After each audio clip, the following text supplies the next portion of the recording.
Cursed Orphanage, A Tale of Shadows and Suffering. Prologue.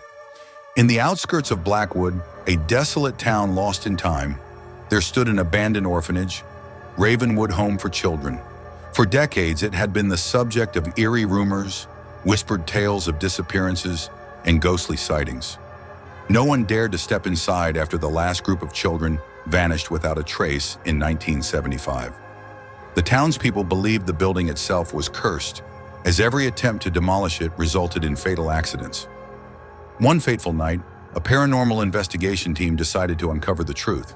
They were experts in supernatural research, equipped with cameras, night vision devices, and spirit boxes.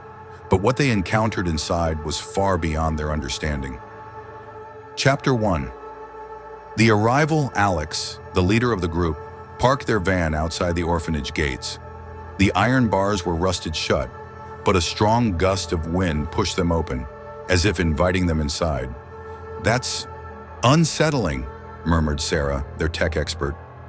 Chris, the cameraman, laughed nervously. "Great.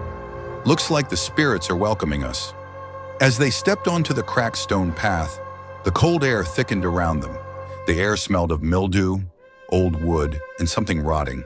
Their flashlights flickered. Alex pulled out his recorder. "We're inside Ravenwood Orphanage, a place abandoned for over 40 years. Let's begin." Chapter 2. The Whispering Shadows. The interior was worse than they expected. The wallpaper had peeled away, revealing claw-like scratches on the walls. Broken toys lay scattered, as if the children had vanished mid-play. Then came the whispers. Software faint, like the wind rustling through dead leaves. Chris swung his camera toward the hallway. His night vision revealed something horrifying. Shadowy figures standing at the end of the corridor, their heads twitching unnaturally. "Guys, tell me you're seeing this." They weren't. Only Chris's camera picked up the ghostly children, their eyes hollow, their mouths moving soundlessly. He froze. One child lifted her hand and pointed. Chris's earpiece crackled, and a child's voice whispered, "Leave, before she wakes up." Chapter 3. The Locked Room.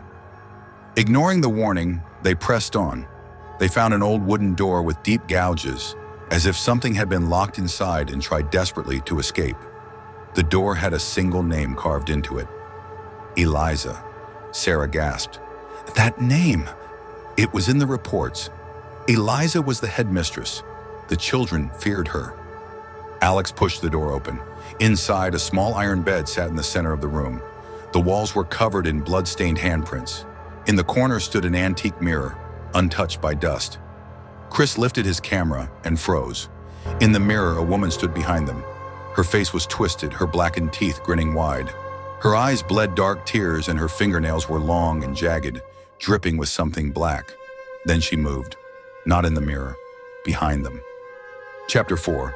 The Chase. The lights exploded, plunging the orphanage into complete darkness. Their flashlights flickered wildly. Footsteps, heavy, approaching fast.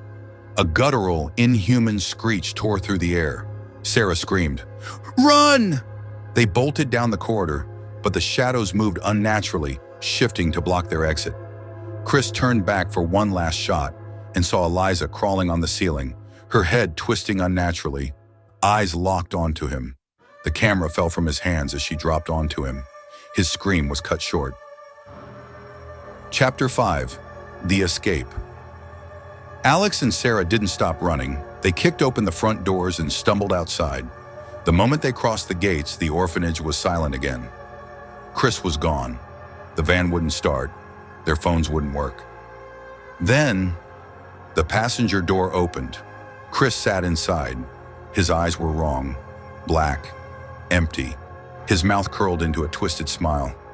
"We can't leave without Eliza," he whispered. Sarah screamed. The screen cut to black.